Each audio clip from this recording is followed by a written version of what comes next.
UP police constable का exam नजदीक है। उसकी तैयारियों में आप पूरी मेहनत के साथ, पूरी जिम्मेदारी के साथ इस समय लगे हुए होंगे। हम लोग भी लगातार प्रयास कर रहे हैं आपको बेहतर और अच्छा बनाने के लिए, आपकी तैयारियों को मजबूत करने के लिए।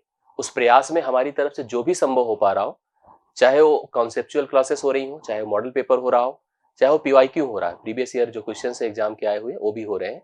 इससे पहले मैंने एक प्रीवियस ईयर कराया था और उस पर पूरी व्याख्या मैंने करी थी। जितने प्रश्न उस शिफ्ट में आए थे सब के सब मैंने सॉल्व कराए थे। बिफोर द एग्जामिनेशन मैं ये सारी चीजें आपकी परफेक्ट कर दूंगा। आप आज यहाँ पर एक शिफ्ट हल करने जा रहे हैं और ये पूरा वीडियो आपको इन तक देखना है। तो आपको उत्तर प्रदेश पुलिस कांस्टेबल का 27 जनवरी 2019 को शिफ्ट 1 का जो पेपर हुआ था उसमें मैथ्स के जितने भी प्रश्न पूछे गए थे मैं उसकी पूरी एनालिसिस कर दे रहा हूँ। किसी भी परीक्षा के लिए एनालिसिस सबसे महत्वपूर्ण पार्ट होता है, उसकी तैयारी का सबसे अच्छा एक इंपॉर्टेंट भाग होता है। क्योंकि एनालिसिस आपको ट्रेंड एनालाइज कराता है, आपको सही में समझ में आता है कि प्रश्न किस तरह के पूछे जा रहे हैं, किस किस चैप्टर से पूछे जा रहे हैं, किस नेचर में पूछे जा रहे हैं, क्या उनके शब्द हैं, किस तरह के वर्डिंग यूज की जाती है। वो सब कुछ हमें प्रीवियस ईयर से ही समझ में आता है।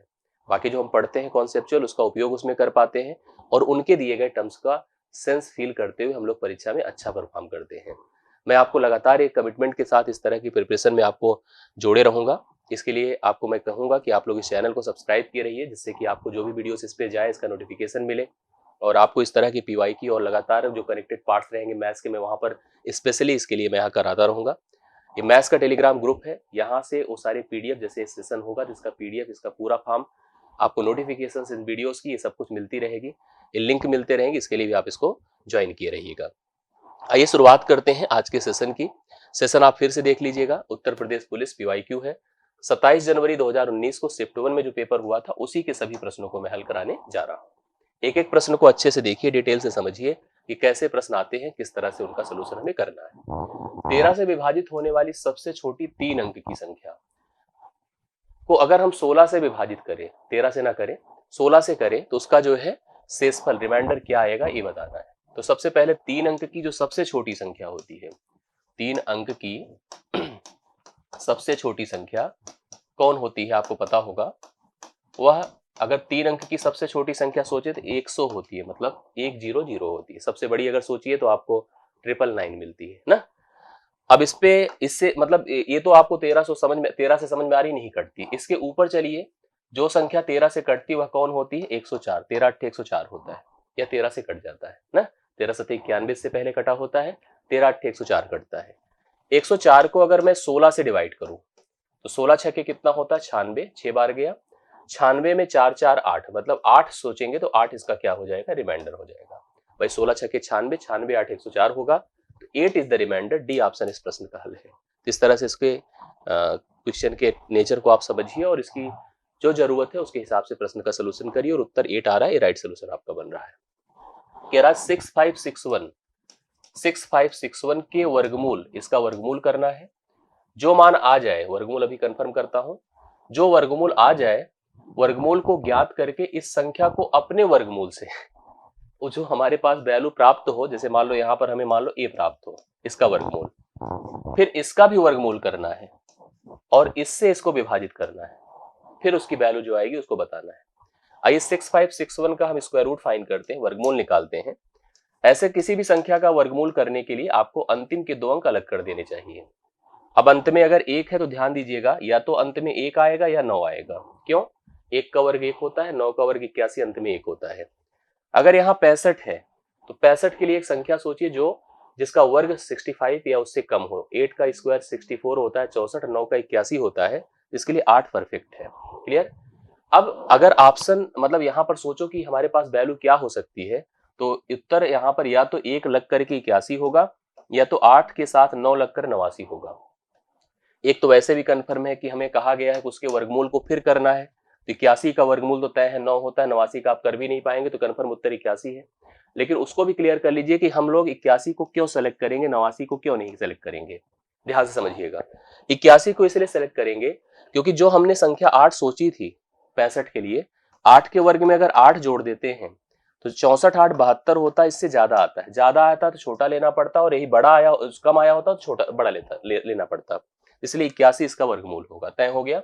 इसका वर्गमूल कितना हो गया, 81। अब 81 का फिर वर्गमूल करिए तो 9 होगा, आपको पता ही है।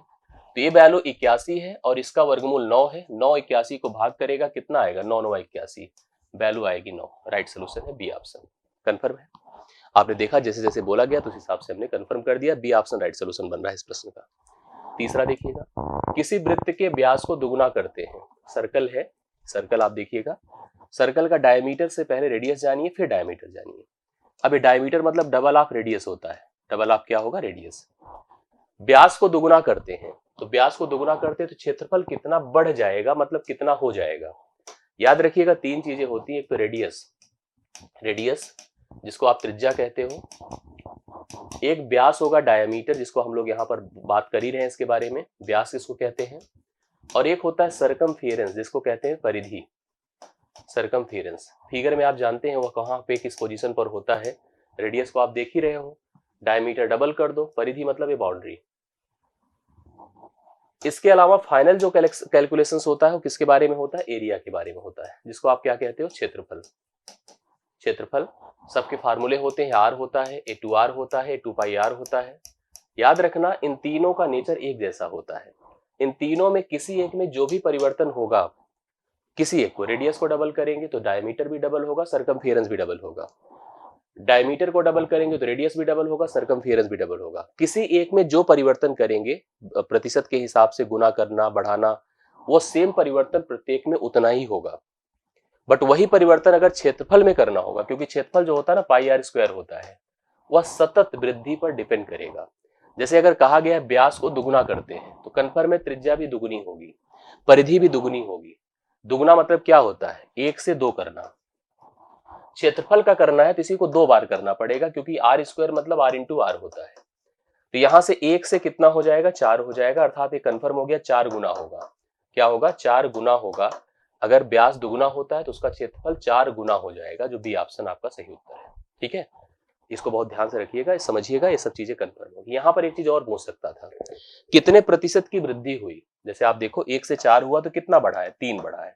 अगर प्रतिशत की वृद्धि पूछता तो 3 बढ़ा है, 3 गुणे 1 100/1 कर देते, अर्थात 300% की वृद्धि होती। कितने की हो जाती? 300% की वृद्धि हो जाती। ये सब चीजें भी तय रखिएगा, कभी पूछ ले तो आप लोग इस पर भी कंफ्यूज ना हो, उत्तर बता सके। हालांकि बी ऑप्शन इसका राइट सोल्यूशन है। चौथा देखिएगा, एक्स के बैंक खाते में ₹86.54 का शेष है, मतलब इतना बैलेंस उसके अकाउंट में है। कोई 55.31 जमा करता है। 55.31 क्या करता है? जमा करना मतलब जुड़ जाना, इतना हो जाएगा। उसके बाद उसने 84.31 की निकासी कर ली। इसको जोड़ देखिए, यहाँ पर थोड़ा सा कंफ्यूज जोड़ घटाव से किया है, ऐसे प्रश्न भी बन जाते हैं। 4 1 5 हुआ, 5 3 8 हुआ, 6 5 11 हुआ, 8 5 13 14 हुआ, इतना हो गया जब जमा हुआ। इसमें से निकासी कर दीजिए, इतना निकाल दीजिए 84.33, और हम सीधा टेबल ही बना के ऐसे करेंगे, हम कोई इधर उधर का बहुत ट्रिक नहीं लगाएंगे। ठीक है, आसानी से ऐसे प्रश्नों को कर लिया करिए, कोई मत कंफ्यूज होइए कि हम टेबल यूज कर रहे हैं, हम ऐसे बताओ घटा रहे हैं, ऐसे जोड़ रहे हैं, हम सही नहीं कर रहे। बिल्कुल आप सही कर रहे हो, कोई गलत नहीं कर रहे हो। 8 से 3 5 से 3 2 होता है, 8 से 3 5 होता है, 11 से 4 7 होता है, 13 से 8 5 होता है। 57.52 है, 57.52 है। ए ऑप्शन इस प्रश्न का हल है, सही सोल्यूशन है। आप ऐसे प्रश्नों को जरूर करिए, समझिए, यह प्रश्न आपके लिए बड़े इंपॉर्टेंट और वैल्यूएबल होंगे। ठीक है, नेक्स्ट क्वेश्चन देखिए, 5वां नंबर। एक संख्या को 3003 से गुणा करते हैं। एक संख्या होती है जिसको 3003 से गुणा करते हैं, उसके बाद उसे 7 11 और 13 के लघुत्तम समापवर्त एलसीएम से विभाजित करते हैं, फिर स्वयं से विभाजित किया जाता है, तो परिणाम ज्ञात करें। तो पहली चीज तो संख्या कंफर्म नहीं है, हमने संख्या को n मान लिया, उस संख्या का गुणा मैंने 3003 से किया। उसके बाद ये जो तीन संख्याएं हैं 7 11 और 13, इनका एलसीएम सोचा। एक चीज दिमाग में रख लीजिएगा, तीन की तीनों संख्याएं आपको क्या दिख रही हैं? देखने समझ में आ रहा है, सबकी सब प्राइम है, अभाज्य है। अगर हमारे पास अभाज्य संख्या है तो उनका गुणनफल ही एलसीएम होता है। इनका एलसीएम मतलब इनसे गुणा कर दो, 7 से 11 से और 13 से गुणा कर दो, और इस गुणनफल अर्थात इस एलसीएम से भाग करो। भागफल जो आएगा उसको फिर उसी संख्या n से भाग करना है। मतलब ये फिर हो गया कि n नीचे ही चला जाएगा। जब नीचे ही चला जाएगा तो उसके बाद स्वयं से विभाजित किया गया, तो परिणाम अर्थात परिणाम पूछ रहा है, शेषफल नहीं पूछ रहा, ध्यान रखना। तो हम एक तरह से चाहे तो n को ला दे नीचे ही, और n से खत्म हो जाएगा, इसका रोल ही खत्म हो गया। ठीक है, इसने कहा था ना संख्या से गुणा करो, संख्या से गुणा करो, इसके परिणाम को 7 11 13 के एलसीएम अर्थात इनके गुणनफल से भाग करो, फिर जो प्राप्त मान हो उसको उसी संख्या अर्थात n से भाग करो तो वैल्यू क्या आएगी। तो ठीक है, मैंने n को n से खत्म कर दिया, इसलिए n पे डाउट मत रखना। अब आपके पास ये 3003 है, 7, 11, 13 से भाग करना। मैं एक चीज बता दूं, जैसे संख्या लिखी है 3003, मैं तय कर देता हूं कन्फर्म, ऐसे 3 से अंतिम से पेयर बनाओ और ला के इसको घटाइए। ये 0 0 0 आ रहा है ना, पक्का है 7 से भी कटेगी, 11 से भी, 13 से, सबसे कट जाएगी। काट के देखिए, 13 से काटता हूं, 13 दूना 26, 4 0, 13 तिया 39, 13 1 13, कटा कि नहीं। 11 से काटिए, 11 दूना 22, 11 1 11, कटा। 7 से काटिए, 7 3 21, कटा। तो वैल्यू कितनी आ रही बोलिए, आंसर यहाँ पर आपका 3 आ रहा है। 3 राइट सोल्यूशन है जो ऑप्शन नंबर सी में है। तो अच्छा क्वेश्चन है, इस तरह का प्रश्न थोड़ा सा कंफ्यूज करेगा, लेकिन सीरियसली अब देखोगे तो क्लियर हो जाएगा। 3 इज द राइट सोल्यूशन जो सी ऑप्शन में आपको दिखा होगा। अगला क्वेश्चन देखिएगा। अब मैंने आपको रेशियो पढ़ाते समय डुप्लीकेट, सब डुप्लीकेट, ट्रिप्लीकेट इनके बारे में बताया था। ये प्रश्न है, लिखा है 10x + 5 और रेशियो है तो भिन्न बना सकते हैं इसको, 42x + 8। कह रहा है कि 5 और 8 का तिगुना अनुपात है, तिगुना मतलब ट्रिप्लीकेट। तो ट्रिप्लीकेट जान लीजिए, अगर a रेशियो b है तो इसका जो ट्रिप्लीकेट होता है, अर्थात इसको हम ट्रिप्लीकेट कहते हैं, घनानुपात भी कहते हैं, ट्रिप्लीकेट। तो ट्रिप्लीकेट तिगुना, थोड़ा सा यहाँ वर्ड अटपटा हिंदी के हिसाब से ट्रांसलेट हुआ है, जबकि यह 3 गुना नहीं होगा, यह एक तरह से घनानुपात, घन हो जाता है। a³ रेशियो b³ होगा अगर इसका हम ट्रिप्लीकेट करते हैं।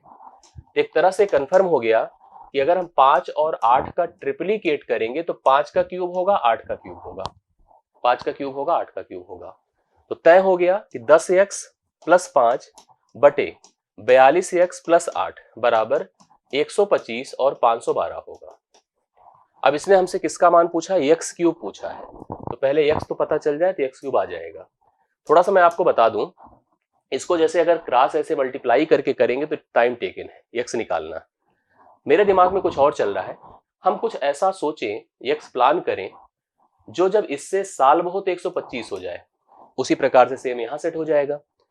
तो जैसे अब सोचो आप दिमाग में 125 लाना है तो बहुत क्लोज है 120 के, 120 में 5 जुड़ने पर 125 होगा। अगर मैं x ले लेता हूं 12, तो 12 गुणे 10 करिए 120 होगा, 12 गुणे 10 करिए 120 होगा कि नहीं, और 120 में 5 जोड़िए 125 होगा। देखिए क्या यहां मैच कर रहा है, 4 गुणे 12, 4 गुणे 12 होगा।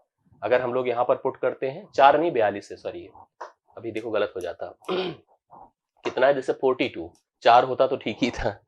42 गुणे कितना कर दो 12, 12 दूना 24, 12 चौके 48, 48 दो 50, 504 है, 504 में 8 जोड़ी, देखिए 512 है। इसका मतलब तय हो गया कि x का मान 12 है, x का मान 12 है। हमसे x नहीं पूछा, x³ पूछा है, तो 12 का क्यूब करना है। 12 का क्यूब 1728 होता है, 1728 सी ऑप्शन। बहुत लोग गलत करेंगे इसको, 1728 सी ऑप्शन इसका हो रहा है। 6th क्वेश्चन है और 1728 राइट सोल्यूशन आ रहा है, जो कि आप देख सकते हैं, समझ सकते हैं। अगले प्रश्न पर आइए। लिखा है 40 के वर्ग के 40% का 1/4 ज्ञात करो। आसान है, देखिए 40 का वर्ग आपको क्लियर है 1600 है, 40% 2/5 होगा क्योंकि 40/100 होगा, 1/4 और करते हैं 1/4, करेक्ट है। 2 दूना 4 होता है, 2 से इसको डिवाइड करें 800 होगा, 800 को आप 5 से भाग करिए, 5 1 के 5, 5 6 30, 160 आ रहा होगा, 160 है, 160 है, सी ऑप्शन है इसका भी राइट सोल्यूशन आपके सामने। क्लियर है, आसानी से करिए, कोई घबराहट नहीं किसी प्रश्न में दिखानी है, बहुत कंसंट्रेट होकर कूल माइंड से सभी प्रश्नों को हल करिए, सभी हल हो जाएंगे। इतना बड़ा पेपर नहीं होता है, जैसे इतनी हवा हवाई बनाई गई है तो हवा हवाई को दिमाग से निकालिए, इतना बड़ा पेपर नहीं होगा कि आप बहुत परेशान होंगे, बहुत आसानी से कर लोगे, बस कंसंट्रेट रहो, कूल रहो, बहुत भ्रमित मत होइए इधर उधर चक्कर में, ठीक है। 8वां नंबर देखिए, यदि बिक्री मूल्य, जैसे किसी भी संख्या का, किसी भी मान का बिक्री मूल्य 3 गुना किया जाए तो लाभ 5 गुना हो जाए, ठीक है। तो लाभ ज्ञात करो, कह रहा है अगर बिक्री मूल्य को 3 गुना कर रहे हो तो लाभ 5 गुना हो जाता है। तो हमसे पूछ रहा है कि इस समय आप बताओ कि सही में क्या है, क्या पूछा, लाभ का प्रतिशत बोल दो, क्या हो जाएगा। इसको मैं आपको समझाता हूं, ध्यान से देखिएगा। जैसे अगर आप कह दो कि अगर किसी वस्तु का क्रय मूल्य और विक्रय मूल्य, अगर क्रय मूल्य x है तो विक्रय मूल्य y है, ठीक है। और अगर लाभ सोच रहे हैं तो लाभ हमेशा आपको बता दूं तभी होता है जब विक्रय मूल्य बड़ा होता है क्रय मूल्य से, अर्थात अगर इसके हिसाब से सोचो तो y - x है। लाभ क्या है, y माइनस एक्स है। इसमें कोई डाउट है नहीं। अब इसने कहा है कि अगर विक्रय मूल्य को 3 गुना करते हैं, अर्थात ये जो विक्रय मूल्य था आपका या 3y हो जाए, तो लाभ कितना हो जा रहा है, y माइनस जो x है ये आपका कितना हो जाएगा, 5 गुना हो जाएगा। ये एसपी है और ये लाभ है। आपको मैं बता दूं, एसपी से लाभ घटता है तो सीपी आता है, अर्थात क्रय मूल्य आता है। एसपी से लाभ घटता है तो क्रय मूल्य आता है। अब इस प्रश्न में आप बताओ कि क्रय मूल्य क्या है, उसमें कोई परिवर्तन तो हुआ नहीं है, तो लिखेंगे 3y minus 5y minus 5y minus 5x बराबर x कर दीजिए। ओपन करिए, 3y minus 5y plus 5x बराबर x हो गया। तो अगर इसको थोड़ा सा कंपेयर कर लें, जिससे कि एक्स वाई को तुरंत अभी कंपेयर करके परसेंटेज निकाल सके, आराम से बता सके, आप क्या लिख सकते हैं, इसको इधर ले जाएं, उसको वहीं रहने दें। -2i बराबर -4x, तो पहले काम माइनस ही खत्म करो, 2 1 के 2, 2 दूना 4 करो, x बटे y बराबर इधर जाएगा 1/2, x बटे y 1/2 हो गया। क्रय मूल्य 1 है, विक्रय मूल्य 2 है, कितने का फायदा है, 1 का फायदा है, तो लाभ होगा 1 गुणे 100 बटे आपका क्या 1/100 गुणे 1, अर्थात 100% का लाभ है। 100% का क्या है, लाभ है। इस प्रश्न का हल है 100% का लाभ। इसको अगर हम मैच भी कराना चाहें तो ऐसे देखिए, मैच करा देता हूं कैसे। 100% का लाभ देखिए ध्यान से, 1/1 यही होता है, अर्थात अगर 1 सीपी है तो 1 का लाभ है, विक्रय मूल्य कितना हो जाएगा, 2। अब कह रहा है अगर विक्रय मूल्य को 3 गुना करते हैं, 3 गुना करने पर 6 हो गया, क्रय मूल्य वही है, 1 से 6 मतलब 5 बढ़ा है, 5 लाभ हुआ, 5 गुना हो गया लाभ। ठीक है, सही है। तो राइट सोल्यूशन आपका कितना हो रहा है, 100%। 9वां देखिएगा, कह रहा है कि x रुपए 42,000 में एक स्कूटर खरीदता है। कितने में खरीदता है, 42,000 में। वह मरम्मत पर 6,000 रुपए खर्च करता है। दरअसल जब भी कोई सामान खरीदा जाता है तो केवल खरीद दाम उसकी लागत नहीं होती है, उसका कुल खर्च जो होता है, खरीद दाम प्लस उस पर किया गया सारा इन्वेस्टमेंट, चाहे वो ट्रांसपोर्टेशन में हो, मरम्मत में है, रख रखाव में हो, किसी भी तरह का। उसने स्कूटर 42,000 में खरीदा और 6,000 खर्च किया है, तो कुल मिला के उसका जो टोटल कॉस्ट है वो 48,000 रुपए है, और उसको उसने बेचा है 54,000 में। देखो इतना उसकी लागत है, निवेश है, और इतना उसका विक्रय है। अब पूछा होगा कि उसका लाभ क्या है। लाभ जैसे 48 से 54 होना, 48 6 54, 6,000 का लाभ है, लेकिन थोड़ा आसान करने के लिए 3 जीरो खत्म कर दीजिए। इसके बाद फिर और भी चीजें कर सकते, 6 8 48, 6 9 54, 8 से 9 है, तो कितना ज्यादा है, 1 ज्यादा है 8 से। 1 गुणे 100 और बटे कितना 8, जो जहां से ज्यादा है उतना ही नीचे कर दीजिए। ये 12.5% का लाभ होगा, जो ऑप्शन नंबर बी में दिया है। 12.5% का लाभ है, ऑप्शन नंबर बी है। राइट सोल्यूशन है 9वां प्रश्न। ठीक, अगले क्वेश्चन पर आइए। 110 की लागत वाली, मतलब वह सामान जो 110 का है, हाँ, वस्तु रुपए 104.5 में बेची गई, मतलब इतने में खरीदी गई और इतने में बेची गई, करेक्ट। अब आपसे पूछा गया कि कितनी छूट की पेशकश की गई। लागत वाली वस्तु को 104.5 में बेची गई, दरअसल छूट की पेशकश की गई। दरअसल एक चीज दिमाग में रखिएगा, लागत पर कभी छूट नहीं होती है, छूट हमेशा अंकित मूल्य पर होती है। लेकिन लगा इतना पैसा है 110 रुपए और कह रहा है कि इतने में बेचा जा रहा है, तो छूट नहीं, बेसिकली हानि हो रही, कमी हो रही है, अंकित मूल्य पर छूट होती है। फिलहाल यहां से ऐसे समझ में आ जाएगी चीजें। 110 से 104.65 हो रहा है, तो कम तो हो रहा है, ये कन्फर्म है। और कितना कम हो रहा है ये भी मैं आपको बता दूं, 5.5 कम हो रहा है, 5.5 कम हो रहा है ना। घटा के देख लीजिए, आपको क्लियर है। अगर हम 6 होता, मतलब 104 ही होता तो 6 कम होता, 0.5 और है, तो 5.5 कम हो रहा है। 5.5 गुणे 100 बटे 110 कर दीजिए, दशमलव हटाएं, एक शून्य बढ़ जाएगा, 55 दूना होता है 20, करिए 20 पंचे 100। 5% की छूट की पेशकश की गई है, 5% छूट की पेशकश की गई है, ऑप्शन नंबर बी हो रहा है। हालांकि ध्यान रखिएगा, छूट हमेशा अंकित मूल्य पर दी जाती है, लागत पर नहीं दी जाती है। ठीक है, इस प्रश्न का उत्तर तो फिलहाल 5% है। अगला क्वेश्चन देखिएगा, चक्रवृद्धि ब्याज पर निवेश किए गए धन की राशि 2 वर्षों में 1600 और 3 वर्षों में 1680। कभी भी इस तरह का प्रश्न आए, कोई पैसा हो, इसको आप इन्वेस्ट करो, 2 साल में यह पैसा 1600 हो जा रहा है, जबकि यही पैसा 3 वर्ष में 1680 हो रहा है। ये समय अगर क्रमिक है, ये समय क्रमिक हो, अर्थात 1 साल का गैप हो, तो अगर यहां से हम सीधा जो वृद्धि हो रही है उसको वृद्धि दर में कन्वर्ट कर सकते हैं, वही दर हो जाती है, वृद्धि ब्याज दर हो जाएगी। समय क्रमिक होना चाहिए, ध्यान दीजिए, 2 साल 3 साल हो, 5 साल 6 साल हो, 7 साल 8 साल हो, 1 साल का ही गैप हो। तो देखो कितना बढ़ रहा है, किस दर से बढ़ रहा है। जैसे आप इससे इसको खत्म कर दीजिए, अब 168 हो रहा है, 160 से 8 बढ़ रहा है, 8 गुणे 100 बटे आप 160 कर दीजिए, ठीक है। 8 दूना 16 होता, 20 होगा, 20 पंचे 100, 5% का उत्तर आ रहा है यहाँ पर। 5% राइट सोल्यूशन है जो ऑप्शन नंबर ए में दिया गया है। क्लियर है, देख पा रहे हैं आप लोग, 11 नंबर डन हो गया, 5% करेक्ट सोल्यूशन है। अगला प्रश्न देखिएगा, चक्रवृद्धि ब्याज पर निवेशित की गई रुपए 25,000, मतलब मूलधन कितना है 25,000। एक वर्षों में अर्धवार्षिक, अर्धवार्षिक का मतलब होता है कि साल में, मतलब छमाही एक प्रकार से निवेश, साल में 2 बार करना, 6 महीने अर्थात 2 छमाही होती है ना। एक वर्ष में अर्धवार्षिक 4% की दर से बढ़कर कितनी हो जाएगी, मतलब अमाउंट कितना होगा ये बताना है। एक वर्ष 2 छमाही में कन्वर्ट हो जाता है, और ध्यान रखना जब भी आपको ब्याज छमाही ज्ञात करना हो तो दर समय का 2 गुना करना होगा और दर का आधा करना होगा। और 2 साल के लिए मैंने एक रेशियो बताया, अगर आपको याद हो, तो नहीं याद हो तब भी जान लीजिएगा, चक्रवृद्धि ब्याज निकालने के लिए 2 साल के एक रेशियो का पैटर्न होता है, 2:1 का। कितने का? 2:1 का। आप इसको लगा लीजिए, बहुत आसानी से प्रश्न हल हो जाएगा। कैसे करिए देखिए, दर देखो कितना है 2%, 2% को क्या लिख सकते हैं 1/50 लिख सकते हैं कि नहीं, बिल्कुल 2/100 लिखिए, 1/50 हो जाएगा। इस मूलधन का 1/50 करिए, वही 1/50 इस पर लगाइए, 50 5 बार अर्थात 500 हो गया, लिख दीजिए 500, करेक्ट।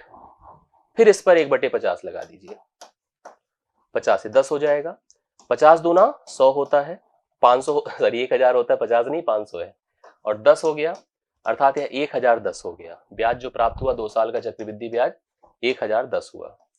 आपको अमाउंट पता करना है, अमाउंट, तो मूलधन कितना है बताइए 25,000, 1010 और जोड़ दीजिए, 0106, 26,010 हो गया। 26,010 है जो ऑप्शन नंबर बी में। यह पूछा ना हमसे, धन दरअसल पूछा कितना हो जाएगा, 1010 बढ़ेगा तो 26,010 रुपए हो जाएगा। बाकी चक्रवृद्धि ब्याज के सूत्र हैं उसको भी लगा सकते हैं, लेकिन इससे सिस्टमेटिकली और आराम से प्रश्न हल हो जाता है।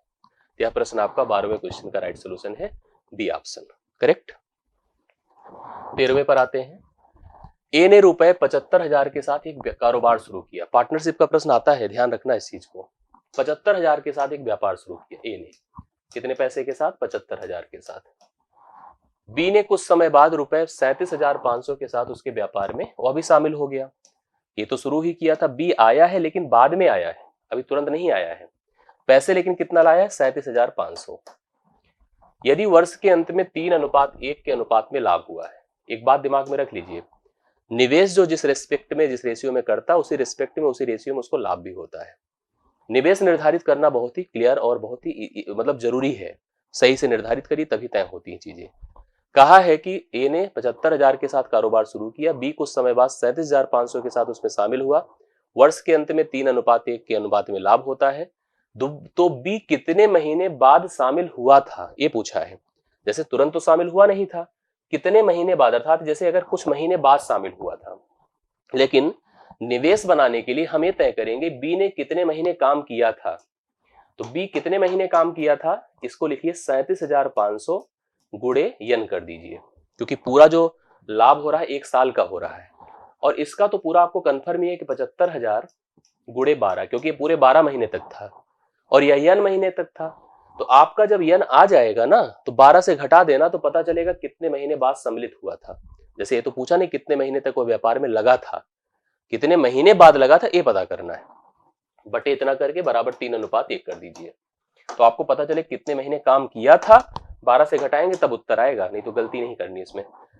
0 से खत्म हो गया, ठीक है। 25 1 के 25 होता है, 25 पंचे ना 375 होता है, 25 या 75 ये हो गया, और 3 पचे 15 होता है, 3 चौके 12 होता है, 5 छंगे 30 होता है, सही है, 3 दूना 6 होता है, 4 दूना 8, 8 महीने तक काम किया था उसने, 8 माह तक व्यापार में था, इसका मतलब 12 से घटाइए, 4 माह बाद व्यापार में सम्मिलित हुआ था, 4 माह बाद व्यापार में सम्मिलित हुआ था। 13वें प्रश्न का राइट सोल्यूशन है पहला ऑप्शन। क्लियर।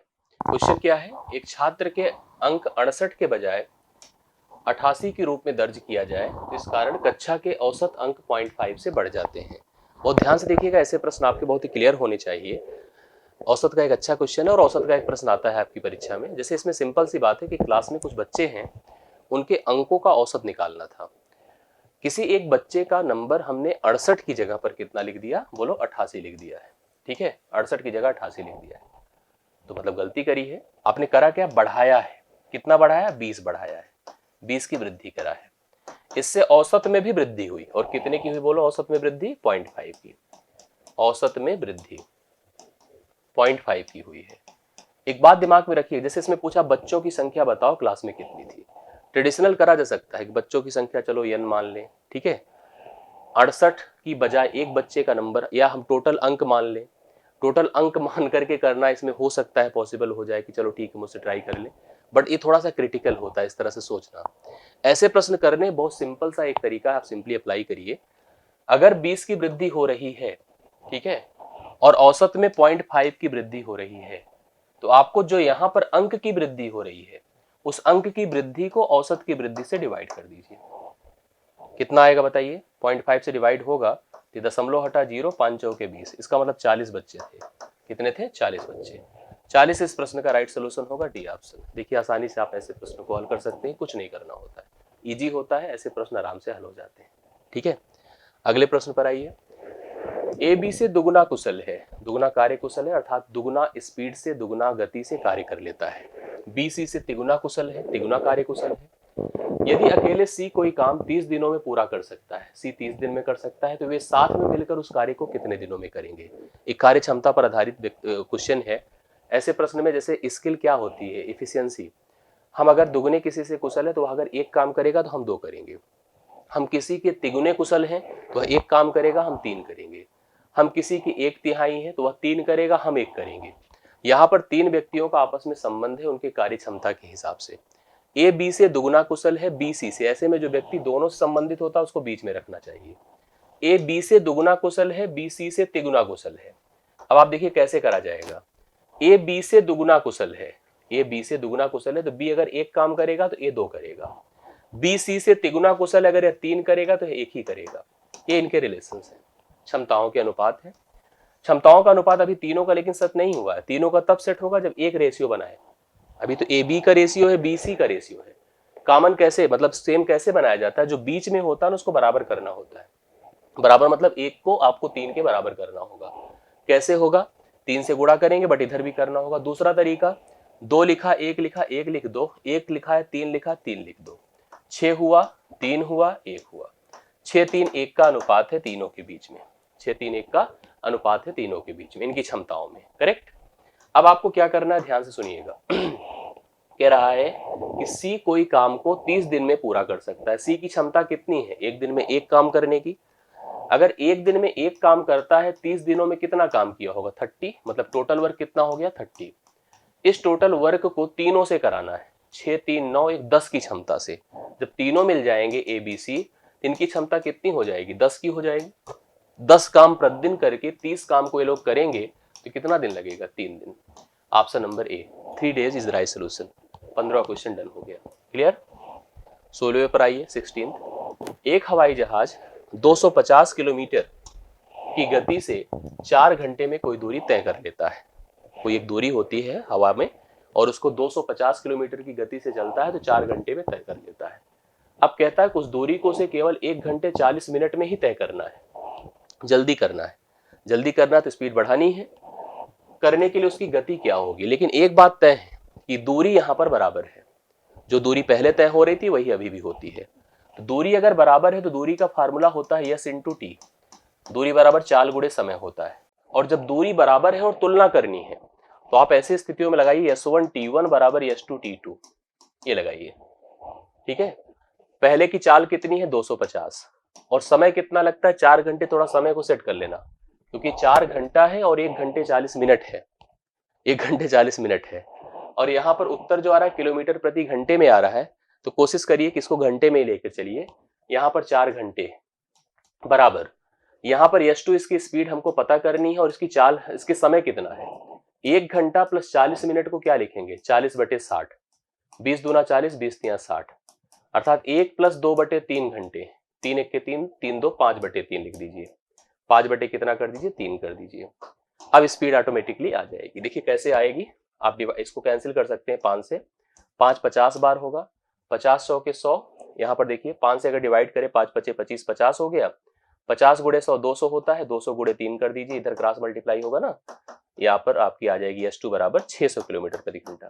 अगर 600 किलोमीटर प्रति घंटे उस हवाई जहाज की गति होगी, तब जाकर के वह उस दूरी को, वही दूरी जो पहले 250 किलोमीटर प्रति घंटे की गति से 4 घंटे में होती थी, अभी वह दूरी सेम डिस्टेंस आपकी जो है 1 घंटे 40 मिनट में तय हो जाएगी। क्लियर है? तो सी ऑप्शन 16वें प्रश्न का राइट सोल्यूशन है। यदि एक बस किसी भी स्थान पर ना रुके, देखिए बहुत बढ़िया रुकने और ना रुकने का कॉन्सेप्ट होता है। एक बस किसी स्थान पर ना रुके तो वह 1 घंटे में 45 किलोमीटर तय कर जाती है। 1 घंटे में 45 किलोमीटर। अगर वह रुक कर सभी स्थानों पर रुके तो 1 घंटे में, देखो बस चलती उसी गति से, लेकिन जब ओवरऑल हम देखते हैं, अब रुक रुक के चलती है तो ज्यादा दूरी नहीं तय कर पाती है। रुक रुक के चलती है तो केवल 36 ही किलोमीटर तय कर पाती है, और बिना रुके चलती है तो 45 किलोमीटर तय होता है। जैसे आप सोचो, बस की स्पीड में परिवर्तन नहीं है, बट एवरेज स्पीड में परिवर्तन हो जाता है। जैसे अगर कोई बस चली और लगातार बीच बीच में स्टॉप पड़ते गए, एक थी जो नॉन स्टॉप चलती रही तो वह 1 घंटे में 45 मानी गई, दूसरी जो रुक रुक के चली उसके 1 घंटे में केवल 36 ही किलोमीटर वह तय कर पाई। इसमें पूछा गया है कि 1 घंटे में बस कितने मिनट तक रुकी थी। इसका बहुत सिंपल सा कॉन्सेप्ट होता है, बिना रुके चलती है 45 किलोमीटर तय करती है, और रुक रुक के चलती है तो 36 ही किलोमीटर तय कर पाती, कितने में? 1 घंटे में। 1 घंटे में जो यह समय है, मतलब दूरी है, जितना ज्यादा और कम हो पाता है, इधर ज्यादा हो रहा है इधर कम हो, कितना है बताइए? 9 किलोमीटर है। अब अगर मुझे पता करना है कि यह 9 किलोमीटर कितना, इसको समय में कन्वर्ट करना है। 9 किलोमीटर जो यहाँ पर रिस्पेक्टेड है वो किससे है? 45 से, क्योंकि 45 ओरिजिनल चाल है, 9/45 कर दीजिए। लेकिन ध्यान रखना कि यह जो है आपके पास जो आएगा 9/45, इसको आपको क्या करना पड़ेगा पता है? इसको, क्योंकि हमें जो समय आ रहा है वो मिनट में आ रहा है, तो मिनट में आ रहा है तो घंटा यहाँ पर, जबकि ये समय क्या है? 1/5 घंटे है। कितना है भाई? 1/5 घंटे है। सीधा सीधा 1/5 घंटे लिखिए, और घंटे को मिनट में कन्वर्ट करना है तो 60 से गुणा करना होगा। 5 12 में 60, 12 मिनट तक रुकी थी वो। ठीक है, 12 मिनट तक वह बस रुकी हुई थी, जो कि बिना रुके चलती है तो 45 किलोमीटर तय करती है 1 घंटे में, और रुक रुक के चलती है तो 36 किलोमीटर तय करती है। तो इस हिसाब से यहाँ पर 12 मिनट यहाँ पर बस रुकी हुई थी। कन्फर्म? क्या कहा है? एक आयत की लंबाई तथा चौड़ाई, आयत है, एक आयत है, मैदान इस तरह से, एक 2D का क्वेश्चन आता है। लंबाई तथा चौड़ाई 5-6 के अनुपात में, लेंथ है और ब्रेथ है। लेंथ और ब्रेथ का रेशियो क्या दिया है? 5 और 6, 5 और 6। इसका क्षेत्रफल दिया है 6750 सेंटीमीटर स्क्वायर। एरिया होता क्या है? Length into breadth. आयत की लंबाई तथा क्षेत्रफल का अनुपात पूछ रहा है। क्लियर? आपको बता दो, लंबाई को मानो 5x और चौड़ाई को मानो 6x। क्षेत्रफल होता है लेंथ इंटू ब्रेथ, तो लिखिए 5x गुणे 6x बराबर 6750। ठीक है, तो 5 छंगे कितना होता है? 30, एक शून्य खत्म, 3 से काटिए, 3 दूना 6, 3 दूना 6, 3 5 15, यह x वर्ग होगा। तो x बराबर, इसका वर्गमूल करेंगे तो 15 आएगा, वर्गमूल करिए 15 आया। लंबाई क्या होगी? 15 5 75, ये लंबाई हो गई। लंबाई और क्षेत्रफल का अनुपात पूछा है, तो लंबाई तो 75 है और क्षेत्रफल कितना है? 6750 है। 25 तिया 75, 25 दूना 50, 25 सत्ते 175, शून्य, 3 1 के 3, 3 9, तो 1:90 हो जाएगा। 1:90 डी ऑप्शन इस प्रश्न का हल है। ठीक है, लंबाई कितनी हो रही है? 75 और क्षेत्रफल 6750। 25 तिया 75, 25 दूना 50, 1 7 5 ना, 25 सत्ते 175, 2 70 हो गया, 3 से डिवाइड करिए, 1:90 का अनुपात बनेगा लंबाई तथा क्षेत्रफल का। ठीक, 19 नंबर देखिएगा, 11 से विभाजित होने वाली सबसे छोटी 4 अंक की संख्या। 4 अंक की, जैसे भी शुरू पहला प्रश्न पढ़ा था, 3 अंक की सबसे छोटी संख्या हमने एक कितना लिया था? 100 लिया था। वैसे 4 अंक की सबसे छोटी संख्या क्या होगी? 4 अंक की सबसे छोटी संख्या सबसे छोटी संख्या 1000 होगी। कितनी होगी? 1000। अब इसने हमसे कहा है 11 से विभाजित होने वाली 4 अंक की सबसे छोटी संख्या और 13 से विभाजित होने वाली 4 अंक की सबसे छोटी संख्या के अंकों का योग बताओ। देखिए, मैंने जैसे आपको बताया था अभी थोड़ी देर पहले, इसका एक कॉन्सेप्ट होता है।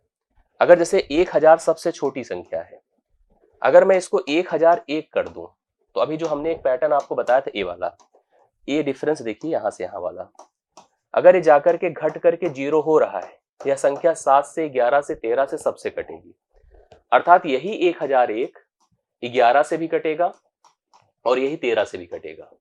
ठीक है, 13 से भी कट जाएगा, आप चेक कर लिए, 13 7 91, 13 7 91, 11 9 99, 11 1 11, 13 से भी कट रहा है, 11 से भी कट रहा, सबसे छोटी संख्या है। अब यही 1001 के कह रहा है कि 4 अंकों की सबसे छोटी संख्या के अंकों का योग का गुणनफल ज्ञात करो। भाई एक ही 1001 दोनों में है, एक ही 1001 यहां पर भी है, यही 11 के लिए भी, यही 13 के लिए भी है। इनके अंकों का योग करिए तो 2 आएगा, इनके अंकों का योग करिए तो भी 2 आएगा, 2 दूना 4 होगा, गुणनफल करने पर 4 आएगा, जो ऑप्शन नंबर सी में है। राइट सोल्यूशन कितना है? सी ऑप्शन, 4 होगा इस प्रश्न का उत्तर, जो ऑप्शन नंबर सी में आप देख पा रहे हैं। अब आते हैं हम लोग 20 नंबर। देखिए इस तरह के 2 ग्राफ के भी प्रश्न आपकी परीक्षा में दिखेंगे। ठीक है, तो ग्राफ पर भी आप दिमाग लगाइएगा। एक पाई चार्ट का पूछ ले, इस तरह का लाइन डायग्राम का पूछ ले। इसको देखिए, एक महिला ने वजन कम करने के लिए 6 महीने का एक प्रोग्राम में भाग लिया। उसने एक ज्वाइन किया कोई ग्रुप और उसको वजन कम करना था। जब वो प्रोग्राम में शुरू में जाती है, जब शुरू करती है तो उसके पहले उसका वजन 100 किलोग्राम था। अब रेखा आरेख एक लाइन डायग्राम दिया गया है, प्रत्येक महीने के अंत में बताया जाता है कि उसका वजन हो कितना गया। उसके वजन में को दिखाता है पिछले महीने की तुलना में कितने महीने में उसका वजन कम होने की बजाय बढ़ा था। जब उसने ज्वाइन किया तो 100 था, 100 से 93 कम हुआ, 87 कम हुआ, लेकिन 89 ज्यादा हुआ। इसको गलत कर दो यहाँ पर उसका टारगेट फेल हो गया। फिर कम हुआ, फिर ज्यादा हुआ, फिर यहाँ पर ज्यादा हुआ, फिर कम हुआ। तो 2 ऐसे महीने थे, ये 5वां और ये तीसरा, जहां पर उसका वजन कम होने की बजाय बढ़ा था। 2 महीने ऐसे थे जहां पर उसका वजन कम होने की बजाय क्या था? बढ़ा था पिछले महीने की तुलना में। तो ऑप्शन नंबर यहाँ पर सी हो रहा है, 2 महीने इस प्रश्न का उत्तर हो रहा है। एक डायग्राम, ये पाई चार्ट है, पाई चार्ट का प्रश्न है और यही अंतिम प्रश्न है इस शिफ्ट का। आप पूरा प्रश्न एक तरफ से देख चुके हैं, लास्ट क्वेश्चन आप देख पा रहे हैं। खराद मशीन का उपयोग करके आइटम ए तैयार होने में 12 घंटे लगता है, इसको तैयार होने में पूरा 12 घंटे लगते हैं। ठीक है, जबकि आइटम बी को तैयार होने में 15 घंटे लगते हैं, इसको तैयार होने में 15 घंटे लगते हैं। आइटम ए के लिए लगने वाला ड्रिलिंग का समय आइटम बी के लिए लगने वाले ड्रिलिंग के समय से कितने प्रतिशत कम है? इसका ड्रिलिंग परसेंटेज 25 है, ड्रिलिंग परसेंटेज 25 है, मतलब जितना कुल समय लगता है उसका 25% भाग ड्रिलिंग में लगता है। तो 25% मतलब 1/4 होता है, गुणे कुल समय कितना है? 12, अर्थात ड्रिलिंग में लगेगा 3 घंटे, 3 घंटे। जबकि आइटम बी पर आइए तो ड्रिलिंग है 33%। ध्यान से देखिए, अगर 33 सही 1/3 होता तो बड़ा अच्छा होता, लेकिन ये 33 है, लेकिन लगभग 33 सही 1/3 के तो है भाई ना। तो ज्यादा आसान होता अगर 33 सही 1/3 लिखा होता, लेकिन वो जोड़कर ऐसा सेट किया गया है कि 33 के ही बराबर होगा, 33/100 ही करना पड़ता है इसमें। थोड़ा कैलकुलेशन में टफ होता। हालांकि इतना परसेंटेज आप बहुत अवेयर होते हैं, 1/3 होता और नंबर भी बड़ा अच्छा सेट था, 3 × 5 = 15। पूछा था कि ए के लगने वाले ड्रिलिंग का समय बी के लगने वाले ड्रिलिंग के समय से कितने प्रतिशत कम है। तो भाई ये देखो कितना है, 5 है, और ये कितना है, 3 है। 5 है, 3 है, तो ये पहला वाला देखो 3 है, ये 5 से 3 कितना कम है? 2। तो 2 × 100 बटे हम क्या कर दें? 5, 5 20 हम में 100, 20 दूना 40, 40% कम है। अब 40% लेकिन सही उत्तर नहीं होगा, लेकिन 39.39 में भी कोई दाग नहीं, यही सही होगा, क्योंकि इसको 33 मानिए, 33/100 करते, 33/100 × 15 करते तो जो वैल्यू आती कैलकुलेशन में बड़ी टफ होती। इससे बढ़िया मैंने ऐसे कर दिया, राउंड फिगर में ऑप्शन भी बड़े दूर दूर थे तो कोई टेंशन नहीं थी। तो सी ऑप्शन इस प्रश्न का उत्तर होगा। ऐसे तो 40 हो रहा है, लेकिन सही 39.9 है, क्योंकि वो 33 सही 1/3 है ही नहीं, वो तो आपका 33 है ना, उस हिसाब से वैल्यू डिफरेंट आती। तो फिलहाल इस प्रश्न का उत्तर आपका सी ऑप्शन है, राइट सोल्यूशन है। और मैंने आज का सेशन कंप्लीट किया। ये पूरा शिफ्ट आपने अच्छे से देखा, समझा। मुझे जहां तक उम्मीद है कि आपको सभी प्रश्न क्लियर समझ में आए होंगे। वीडियो के नीचे आप अपने थॉट जरूर दीजिएगा, अच्छा लगा हो तो वीडियो को लाइक भी कीजिएगा और बताइएगा कि आपको किस तरह की अभी प्रॉब्लम्स आ रही है, किन टॉपिक को पढ़ने में समस्या आ रही है। हम फिलहाल लगातार आपको पीवाईक्यू, मॉडल पेपर और रिलेटेड रिलेवेंट्स जो पार्ट्स हैं जो आपकी परीक्षा से संबंधित हैं उसको हम कराते रहेंगे। आज के लिए मेरी तरफ से इतना ही, बहुत बहुत धन्यवाद। अच्छा लगे तो वीडियो को लाइक कीजिएगा, शेयर कीजिएगा और अपने कमेंट्स दीजिएगा। और साथ साथ जो मैंने कहा टेलीग्राम ग्रुप डिस्क्रिप्शन में भी उसको ज्वाइन किए रहिएगा, चैनल को सब्सक्राइब किए रहिएगा। बहुत बहुत धन्यवाद। Thank you so much.